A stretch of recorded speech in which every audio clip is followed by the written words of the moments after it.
Praise lord. ప్రభునందు ప్రియమైన సోదర సోదరులందరికీ నా హృదయపూర్వక వందనాలు తెలియజేస్తున్నాను. మీరందరూ బాగున్నారా? మీరందరూ బాగుండాలని నా నిజమైన ప్రార్థనని జ్ఞాపకం చేసుకుంటున్నాను. మీ యొక్క ప్రార్థన విన్నపంలోను కామెంట్ రూపంలో తెలియజేయగలరు. మీ కొరకు నేను అనుదినం ప్రార్థిస్తాను. ఈ యొక్క అనుదిన దేవుని వాగ్దానము, చిన్న సందేశము మీకు ఆత్మీయంగా బలపరచబడినట్లయితే, మీరు ఆత్మీయంగా బలపరచబడినట్లుగా వీడియోని లైక్ చేయండి, షేర్ చేయండి, సబ్స్క్రైబ్ చేయండి. మీ ఆత్మీయులకు కూడా ఈ వీడియోని షేర్ చేయండి. మిమ్మలను, మీ కుటుంబాన్ని దేవుడు దీవించును గాక. ఆమేన్. ఈరోజు నీ కొరకు దేవుని వాగ్దానం యాకోబు రాసిన పత్రిక 1వ అధ్యాయము 12వ వచనం.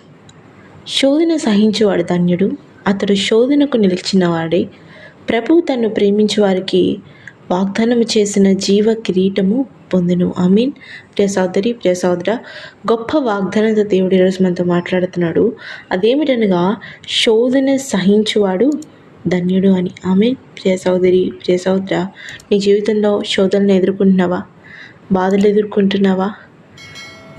నీ కలుగు శోధనను బట్టి, నీ కలుగు బాధలను బట్టి నువ్వు ఇంకా దిగజారిన, ఇంకా విశ్వాసంలో కృంగిపోతున్నావా? ఇంకా కుమిలిపోతున్నావా? ఇంకా దేవునికి దూరం అయిపోతున్నావా? దేవుడి ఈరోజు నీతో మాట్లాడుతున్నాడు. శోధన సహించువాడు ధన్యుడంట. ఎవరైతే ఆ శోధనకి నిలిచిన వాడే, ఎవరైతే శోధన తట్టుకొని నిలబడి ఉంటాడో, సహించుకొని ఉంటాడో, దేవుని కృప మీద, దేవుని కృప కొరకు నిరీక్షణ కలిగి ఉంటారో, వాళ్ళకి దేవుడు ఏం చేస్తారంటే తను ప్రేమించి వారికి ఆయన వాగ్దానం చేసిన జీవ కిరీటము పొందుకుంటారంట. ఆమేన్. ప్రియ సోదరి, ప్రియ సోదర, ఎవరైతే శోధన సహిస్తారో, ఎవరైతే శోధనను కూడా దేవుని యందు నిలిచి ఉంటారో, ఎవరైతే శోధన యందు కూడా దేవుని ప్రేమిస్తారో, వాళ్ళకి దేవుడు చేసిన వాగ్దానం ఇది. అదేమిటనగా నీ పట్ల దేవుడు కలిగిన గొప్ప ఉద్దేశము ఆయన నెరవేరుస్తాడంట. నీ పట్ల ఆయన చేసిన వాగ్దానము నిమిత్తిన జీవ కిరీటము ఆయన నీకు ఇస్తాడంట. వాగ్దానము నిమిత్తము ఆయన నీకు ఇవ్వవలసిన జీవ కిరీటమును నువ్వు పొందుకుంటావంట. ఆమేన్. ప్రియ సోదరి, ప్రియ సోదర, ప్రతి సమయమందు, అనుకూల సమయమందు, ప్రతికూల సమయమందు దేవుని కొరకు నిరీక్షణగా, కృప కొరకు, ఆయన కృప కొరకు కనిపెట్టుకుని జీవించు. అతడు శోధనకు నిలిచిన వాడై ప్రభు తను ప్రేమించు వారికి వాగ్దానం చేసిన జీవ కిరీటం పొందుతానని ఇక్కడ దేవుని వాక్యం సెలవిస్తుంది. నీ శోధనలో, నీ జీవితంలో వచ్చినప్పుడు, అవమానాలు, నిందలు నీ జీవితంలో వచ్చినప్పుడు నువ్వు సహించలేక దేవుని దూషిస్తున్నావేమో, నువ్వు భరించలేక దేవునికి విశ్వాసంలో ఇంకా దిగజారిపోతున్నావేమో, నువ్వు దాన్ని నా వల్ల కాదనుకొని నువ్వు దాన్ని తెగించి వెళ్ళిపోతున్నావేమో. దేవుడి రసీతో మాట్లాడుతున్నాడు.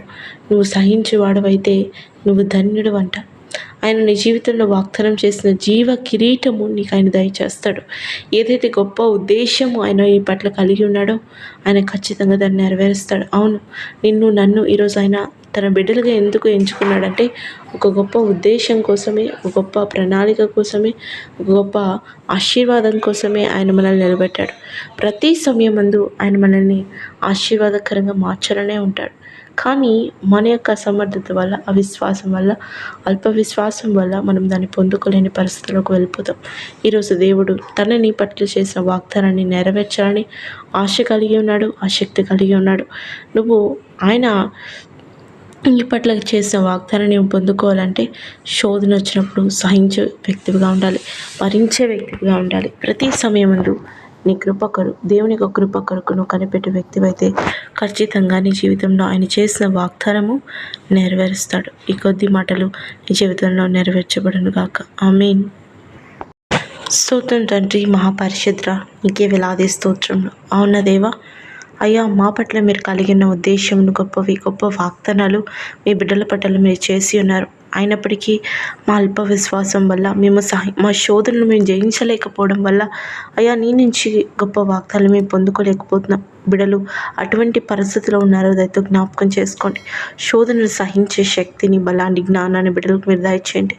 అయ్యా, ఇంకా గొప్ప జీవ కిరీటం నీ నుంచి పొందుకొని అయ్యా, నీకు మహిమకరమైన జీవితం బిడ్డలు జీవించడానికి మీరు కృపను అనుగ్రహించమని, ప్రతి సమయం ముందు తోడే నడిపించి వర్ధలింపజేయమని, అయ్యా వాళ్ళ కలుగు ప్రతి శోధన నుంచి అయ్యా మీరు జయమును దయచేయమని, అయ్యా శోధనని వాళ్ళు బాధాకరంగా కాకుండా అయ్యా నీవిచ్చి పరీక్షగా భావించి ఇంకా విశ్వాసంలో బలపడుతూ స్థిరపడుతూ అయా ప్రతి సమయమందు నీ మీద విశ్వసిస్తూ నీ మీద నిరీక్షణ ఉంచుతూ నీకు మహిమకరమైన జీవితం జీవించడానికి కృపను దయచేయమని యేసు నామములో ప్రార్థిస్తున్నాం తండ్రి. ఆమేన్.